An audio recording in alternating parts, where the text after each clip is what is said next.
मैं विक्रम शाह, परिहार परिहार परिहार ब्लॉक, उत्तरी पंचायत। क्या समस्या क्या है आपकी? आपने क्यों बुलाया हमें? समस्या यही है, मेरे कहने का मतलब है कि हमारी रास्ता ये हमारा मकान है और यहाँ पे 1 2 3 4 5 6 लोग का सारा मकान है। ये मकान और हम लोग का पूर्ण रूप से रास्ता बंद कर दिया गया है। हमने रजिस्ट्रार साहब के पास, सीओ साहब के पास, डीएम साहब के पास, एसडीएम साहब के पास, डीसीएलआर साहब के पास, एसपी साहब के पास, एसडीओ साहब के पास, सब लोगों के पास दरखास्त दिया है, लेकिन कहीं से कोई सुनवाई नहीं है। मैं सीओ साहब के ब्लॉक में जा कर के कम से कम 10 बार कहा कि सर हम लोग बर्बाद हो जाएंगे, हम लोग कहीं का नहीं रह सकते हैं, अगर ये रास्ता बंद हो जाती है तो। हम लोग का रास्ता पूर्ण रूप से बंद हो चुका है। उसके बाद भी बोला कि अच्छा ठीक है, हम देखते हैं देखते हैं देखते हैं। देखते देखते के चक्कर में ये लोग, लॉकडाउन आ गया। लॉकडाउन में भी उन लोग को मैं बोला कि सर हम पर थोड़ा रहम किया जाए। हमने सब सारे जितने भी हमारे पदाधिकारी हैं हमारे ज़िला में, मैंने सबको पेपर दिया है, सबको गुहार लगाया है कि सर हम हमारी रास्ता बंद ना किया जाए। आप उनका रिपोर्ट आने दीजिए, इंक्वायरी होने दीजिए, जांच आने दीजिए, फिर आप यहाँ पर कुछ कीजिएगा। लेकिन वो लोग एक नहीं सुना। उसके बाद रास्ता को ब्लॉक कर दिया गया। उसके बाद फिर मैं सीओ साहब के पास गया। उसके बाद ये मोहर्री आकर के यहाँ पे दबंगई से मकान बनाने के लिए शुरुआत किया, जो मैंने रोक लगाया कि आप किसी के मकान के सामने मकान कैसे बना सकते हैं। कल दिन अगर इस मकान पे चढ़ करके अगर कोई हमारे मकान में अगर घुस जाता है, किसी तरह का अनघटना या घटना करता है, किसी तरह का कोई कांड करता है, तो इसके जिम्मेवार कौन लेगा? वो लोग हमारा एक नहीं सुना। और मैं सीओ साहब के पास भी गया, रजिस्ट्रार साहब के पास भी गया, कोई नहीं सुना। अच्छा, इसके अलावा आपके पास कोई और रास्ता? रास्ता नहीं है, दूसरे की सकड़ी गली है लगभग 1.5 फीट की। उस रास्ता से उस तरफ से दूसरे की गली है जिसमें मैं अभी जा रहा हूँ, आ रहा हूँ। वो लोग भी हमको बार बार टॉर्चर करते हैं कि हम सब दिन इस रास्ते से आपको आने जाने नहीं देंगे, आप सोच लीजिए। अच्छा, आपके कहने का मतलब है कि आपके पास जैसे शुरू से ही आप लोग इसी रास्ते से हम लगभग जाते रहे, लगभग 15 साल 20 साल से इसी रास्ता से आते जाते रहे हैं, तब तक कोई रोक नहीं लगा? कहीं कोई रोक नहीं लगा। अच्छा, ये जो दीवार जब खड़ी की गई तो क्या आप लोगों को ये बताया गया कि भाई आप अपना वैकल्पिक रास्ता ढूंढ नहीं, लीजिए? कोई कोई नहीं बोला गया। मैं यहाँ तक कि हाथ जोड़ करके विनती भी किया रजिस्ट्रार साहब से, सीओ साहब से, लेकिन कोई कोई सुनवाई नहीं किया। ये सब मिल करके, सब लोग मिल करके साजिश के तहत हमारा रास्ता को ब्लॉक किया गया है। हमारे मकान के सामने मकान बनाया गया है, जबकि ये ऑफिस है, ऑफिस ये रास्ता है, रास्ता। और ये देखिए कितना कंजेस्टेड जगह है, फिर भी यहाँ पर ज़बरदस्ती मकान बनाया गया है। उधर भी बहुत सारी जगह हैं, बहुत सारी जगह है, ये चारों तरफ देख लीजिए, बहुत सारी जगह है। ये जो खुदाई हो रही है ये भी फ्री रहेगी जगह, ये पूरा जगह खाली रहेगी। फिर भी उन लोगों ने ज़बरदस्ती ये घर यहाँ पे बनाया है ताकि मेरे घर में किसी तरह का घटना हो सके। और आज से 1.5 साल पूर्व की बात मैं बता रहा हूँ, 2 साल पूर्व, आज से 2 साल पूर्व हमारा एक छोटा भाई सीतामढ़ी बस एक्सीडेंट में उसकी मृत्यु हो गई।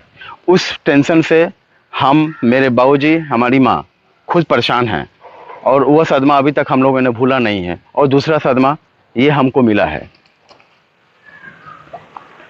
ये देखिए, मैं आपको दिखा रहा हूँ, ये सारा प्रूफ है। आज से लॉकडाउन से पहले भी मैंने गुहार लगाया था डीएम साहब को। ये देखिए, ये देखिए, जो सीओ को आया था, इसका डेट तारीख सब देखिए। जो सीओ को आया था, परिहार सीओ को, लॉकडाउन से पहले, उसके बाद भी इन लोगों ने कोई कार्रवाई, कोई जांच, कुछ भी नहीं किया। उसके बाद फिर मैं सबको दिया, सीओ साहब को, डीएम साहब को, एसडीओ साहब को, एसपी साहब को, डीसीएलआर साहब को, एसडीएम साहब को, डीएम साहब को, सबको मैंने दिया, लेकिन कहीं से कोई सुनवाई अभी तक नहीं है। और आज के डेट में लॉकडाउन का फ़ायदा उठाते हुए हमारे घर के आगे में मकान बना दिया गया है। मैंने ये भी सवाल किया कि सर, किसी भी मोहरी को रजिस्ट्री ऑफिस के कैंपस में नींव डाल करके किसी के घर के आगे में मकान बनाने का क्या ऑथराइज है? तो मेरा कोई एक नहीं सुना। तुम कौन होते हो पूछने वाले? बस ये साजिश के तहत बनाया गया है, सब मिल करके बनाया गया है।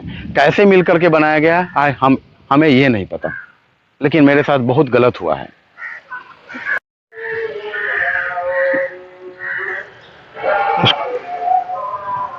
एक बात तो और है, इस चीज़ से हम लोग डरे हुए हैं, सहमे हुए हैं कि जब भी हम साहब के पास जाते हैं या सीओ साहब के पास जाते हैं, या इस मोहर्री को मैंने बहुत बार बोला कि इस तरह से तुम क्यों मकान बना रहे हो, कल दिन हमारे मकान में किसी तरह का घटना हो जाएगा।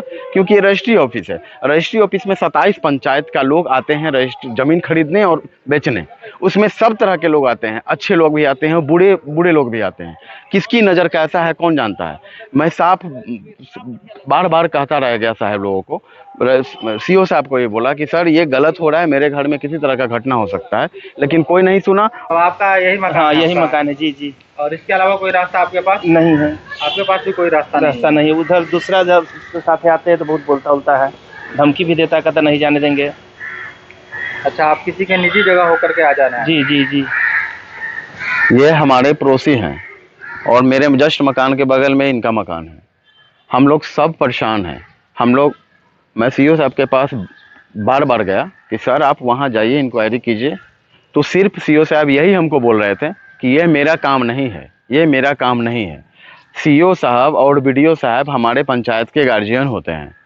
तो जब वो ये समस्या उनका नहीं है तो किनका है, हम किनके पास जाएंगे।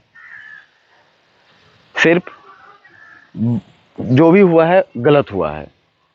मैं बस यही चाह रहा हूँ कि सीतामढ़ी जिला हमारे जितने भी पदाधिकारी हैं, मैं सबसे मिन्नत करता हूँ, विनती करता हूँ, रिक्वेस्ट करता हूँ कि हमें सबसे पहले तो हमें इस मकान से हमको सेफ किया जाए, इस मकान को सेफ किया जाए ताकि कल दिन हमारे घर में किसी तरह का घटना ना हो। और दूसरा, जो हमें 3 फीट का रास्ता दिया जाए, सिर्फ 3 फीट का रास्ता दिया जाए ताकि हम लोग जी सके।